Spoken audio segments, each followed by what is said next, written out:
Hello friends, welcome back to the super classes. तो आज की इस वीडियो में हम लोग पढ़ने वाले क्लास 12 हिंदी बुक के आरोह पाठ्य पुस्तक काव्य खंड से कविता सहज स्वीकारा है, जिसे लिखा है कवि गजानन मुक्तिबोध जी ने। बहुत ही मनोहर कविता है। इसमें कवि ने अपने प्रेमिका, अपने प्रिय के बारे में वर्णन किया है। उससे कवि जो बिछड़े हैं उस बिछड़न के बारे में वर्णन किया है और अपने प्रेम को अपनी प्रेमिका के लिए युक्त किया है इन शब्दों के द्वारा।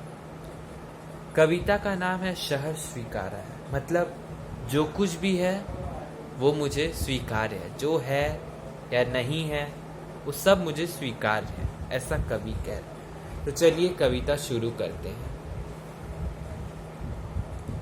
जिंदगी में जो कुछ है, जो भी है, सहज स्वीकारा है। मतलब कि इस संसार में जो कुछ भी है वह मुझे स्वीकार है, जो भी चल रहा है वो सब मुझे स्वीकार है, उसमें मुझे कोई भी शिकायत नहीं है। इसलिए कि जो भी मेरा है वह तुम्हें प्यारा है। जो कुछ भी मेरा है, मेरा अपना है, वो सब तुम्हें प्यारा है, और तुम्हारा भी जो है वो मुझे पसंद है। अपने पसंद और अपनी प्रेमिका के पसंद के बारे में कवि कह रहे हैं। जो कुछ भी मेरा वह तुम, मतलब कि मेरा अपना जो कुछ वो तुम्हें प्यारा, वो तुम्हें पसंद है। गर्बीली गरीबी ये गंभीर अनुभव सब, यह विचार वैभव सब, दृढ़ता यह भीतर की सरिता, यह अभिनव सब, मौलिक है, मौलिक है। कवि बता रहा है कि ये जो गर्बीली गरीबी अर्थात स्वाभिमान युक्त गरीबी, इस गरीबी में कोई स्वाभिमान नहीं, स्वाभिमान युक्त गरीबी है। ये गरीबी गंभीर अनुभव, जो इस गरीबी के कारण, अपनी प्रेमिका से बिछड़ने के कारण जो अनुभव है, वो विचार वैभव, जो कवि के मस्तक में विचार आ रहे हैं, कवि का वैभव, ये सब, ये जो दृढ़ता है कवि के अंदर, भीतर की सरिता, यह अभिनव सब मौलिक है, मौलिक है। मतलब कि भीतर जो कवि के हृदय में जो भाव की नदी बह रही है, भावों की सरिता बह रही है, जो ऐसा अभिनव हो रहा है कवि को, नयापन जैसा, वो सब मौलिक है, मौलिक है।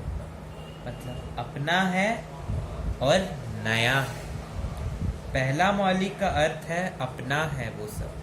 जो कुछ भी कवि के अंदर विचार आ रहे हैं, जो कुछ भी आ रहे हैं, गरीबी, गंभीर अनुभव, वो सब कवि का अपना है और ये सब नया है। नया क्यों है? क्योंकि कवि को ये सब पहली बार महसूस हो रहा है अपनी प्रेमिका से बिछड़ने। इसलिए कि पल पल में जो कुछ भी जागृत है, अपलक है, संवेदन तुम्हारा। कवि कह रहे इसीलिए हर पल पल, हर क्षण में जो कुछ भी जागृत है, जो कुछ भी चल रहा है, स्थिर है, जो चल रहा और जो स्थिर है, अपलक मतलब स्थिर रहना, संवेदन तुम्हारा, ये सब तुम्हारे कारण हो रहा है। संवेदन तुम्हारा अर्थात ये सब तुम्हारे कारण है। जो स्थिर है या जो जागृत, वो सब तुम्हारे कारण। जाने क्या रिश्ता है, जाने क्या नाता है, जितना भी उड़ेलता हूँ भर भर फिर आता है। कवि कह रहा है ना जाने तुमसे मेरा क्या रिश्ता है, कवि और प्रिय का ना जाने क्या रिश्ता है, क्या नाता है तुमसे। जितना भी उड़ेलता हूँ, मतलब जितना भी तुम्हें भुलाना चाहता हूँ, जितना भी तुम्हें अपने हृदय से बाहर निकालना चाहता हूँ, उतना ही वह पास, उतना ही मेरे मन में वो आता है, मन में भर जाता है वो, जितना मैं तुम्हें भूलना चाहता हूँ। दिल में क्या झरना है, मतलब कि झरना का अर्थात है ये जो प्रेम का, दिल में आखिर क्या झरना है। हाँ, तो प्रेम का ये जो झरना है कवि के हृदय में, उसको कवि बोल रहे कि दिल में क्या झरना है, ये क्या प्रेम का झरना दिल में आ रहा है। ये मीठे पानी का स्रोता है, मतलब वो जो दिल में झरना बह रहा है वो मीठे पानी अर्थात प्रेम का स्रोता है, वही बह रहा है। प्रेम का झरना। भीतर वह ऊपर तुम, मुस्काता चांद ज्यों धरती पर रात भर, मुझ पर त्यों तुम्हारा ही खिलता वह चेहरा है। कवि बोल रहा है कि भीतर वह है, भीतर प्रेम का झरना है। ऊपर तुम मतलब कि बाहर तुम हो, प्रिय को बोल रहा है कि भीतर तो प्रेम का झरना और बाहर तुम हो। मुस्काता चांद, ये जो चांद मुस्का रहा है, चांद में जो चांदनी है उसको कवि बोल रहा है। चांद की चमकती रेशमी को, उस चांदनी को कवि बोल रहा है कि मुस्काता चांद जो धरती पर रात भर, मुझ पर त्यों तुम्हारा ही खिलता वह चेहरा। कवि अपने प्रिय की चेहरे की तुलना उस मुस्काते चांद से कर रहा, उस चांदनी से कर रहा, उस रोशनी से कर रहा है। अपनी प्रिय के चेहरे का नूर, खूबसूरती उस चांद से कवि कर रहा है।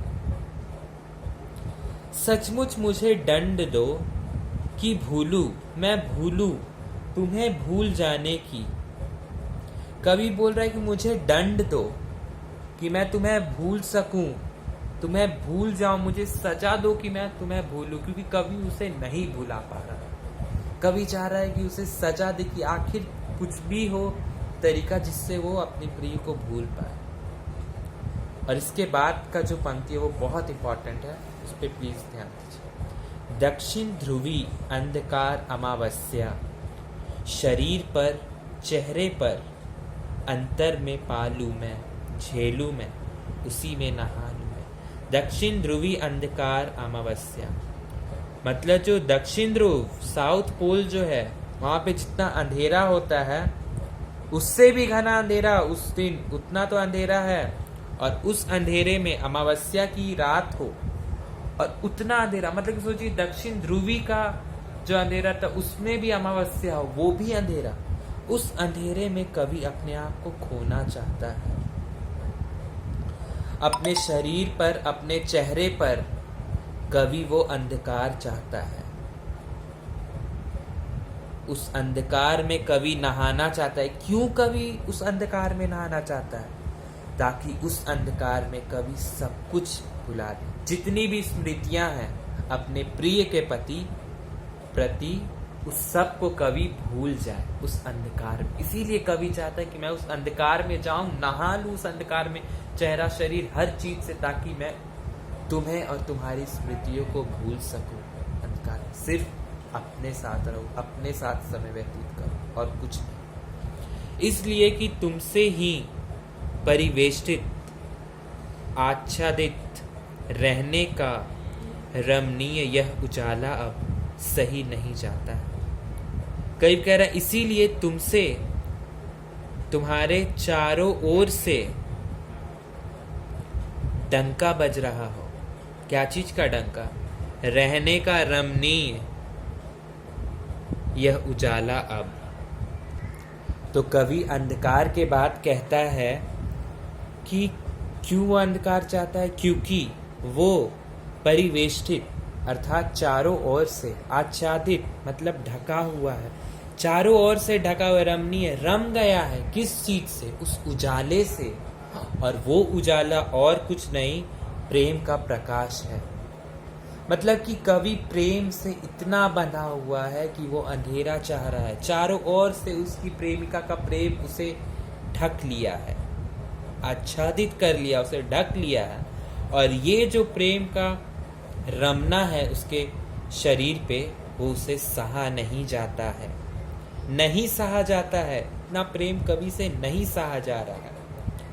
ममता के बादल में मंडराती कोमलता, मतलब कि जो ममता है उसके बादल में जो कोमलता मंडरा रही है, मन में जो कवि के अभी भी प्रिय के प्रति प्रेम झलक रहा है, वो भुला नहीं पा रहा है। भीतर पीरती है, पिराती है, अर्थात वो जो ममता जो उसे कवि को घेरी हुई है, वो प्रेम, वो दूरी जो कवि को घेरी है, वो अंदर उसे उतना ही तड़पा रही है, कवि को उतना ही पीड़ा दे रही है।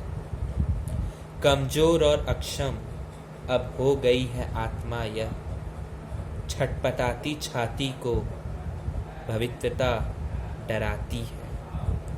बहलाती सहलाती आत्मीयता बर्दाश्त नहीं होती। कवि कह रहा है कि अब वो कमजोर हो गया, उसकी आत्मा अब कोई भी चीज में सक्षम नहीं है, कमजोर हो गई है उसकी आत्मा, दुख से छटपटा रही है। वो जो बिछड़न है उसकी दुख से रो रही है उसकी आत्मा, पीड़ा दे रही है। भविष्य की शंका कि भविष्य उसे डरा रही थी, ना जाने भविष्य में उसके साथ क्या होगा, उसकी प्रिय वापस आएगी या नहीं, वो उसे डरा रही है। वो जो प्रेम है, एक तरफ वो प्रेम उसे बहला रही है, बहलाकर अपनापन जो उसके, वो जो अपने प्रिय के बारे में सोच रहा है, सोचने के कारण जो प्रेम आ रहा है, प्रेम के कारण जो अपनापन उसके हृदय में आ रहा है, वो अब कवि से बर्दाश्त नहीं हो रहा है। बहलाती सहलाती आत्मीयता, आत्मीयता मतलब अपनापन, अब कवि से बर्दाश्त नहीं होती। तो चलिए आगे की पंक्तियों को देखते हैं। सचमुच मुझे दंड दो कि मैं जाऊं पाताली अंधेरे की गुफाओं में, विवरों में, धुओं के बादलों में। बिल्कुल मैं लापता, लापता कि वहां भी तो तुम्हारा ही सहारा है। कवि कह रहा है कि मुझे सजा दो कि मैं तुम्हें भूल जाऊं। फिर से वही चीज कवि कह रहा है कि मुझे सजा दो, उससे उतना पीड़ा नहीं सहा जाए, इसलिए बोला मुझे सजा दो कि मैं तुम्हें भूल जाऊं। पाताली अंधेरे की गुफा मतलब कि पाताल के भी अंदर वो जो गुफा है उसके भी अंदर, गुफाओं में, विवरों में मतलब कि और भी अंधकार जो है, गुफा के अंदर जो बिल है उसके भी अंदर मैं चल जाऊं, वहां मुझे वैसा अंधकार दो। उस धुएं के बादलों में, देखिए कवि कितना अंधकार चाह रहा है, पाताल जाना चाह रहा है, पाताल की गुफाओं में, गुफाओं के विवरों में अर्थात बिल में, और बिल के भी अंदर काले बादल, धुएं मतलब अर्थात काले बादल का साया दो ताकि उसे उतना अंधकार मिले। बिल्कुल मैं लापता, ताकि वो उस अंधकार में गायब हो जाए।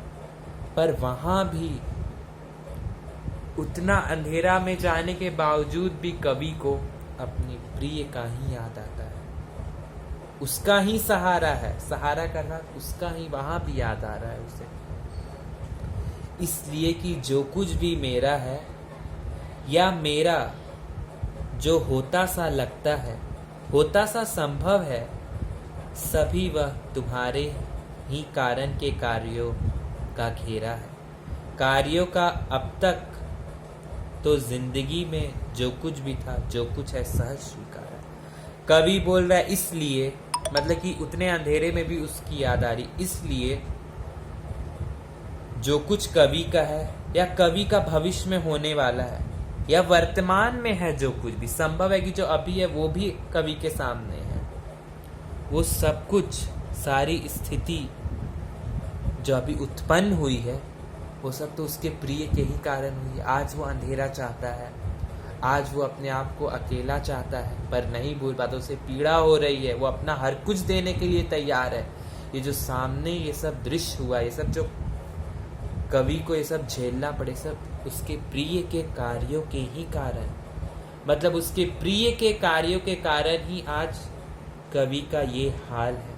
तभी कवि कहता है कि अब तक जिंदगी में जो कुछ था या जो कुछ है, वो सब सहज स्वीकार है, जैसा का तैसा मुझे स्वीकार है, तो मुझे जितना पीड़ा तो अंदर से मुझे स्वीकार है, इसलिए कि जो कुछ भी मेरा है वह तुम्हें प्यारा। अभी भी कवि कह रहा है कि जो कुछ भी मेरा है या उसके जैसा था, वो सब उसे सहज स्वीकार है, वैसा का वैसा ही स्वीकार है। जो तुम पीड़ा दो, जो तुम दुख दो, मुझे अंधेरा दो, अकेलापन दो, जैसा है वो उसे प्यारा है। कवि उसे कोई शिकायत नहीं अपने प्रिय से, क्योंकि वो जानता है कि ये सब उसके प्रिय के ही कार्यों का फल है, और वो उसे स्वीकार करता है खुशी खुशी, और अपने प्रिय की स्मृतियों में खोया उसे भूल भी नहीं पा रहा।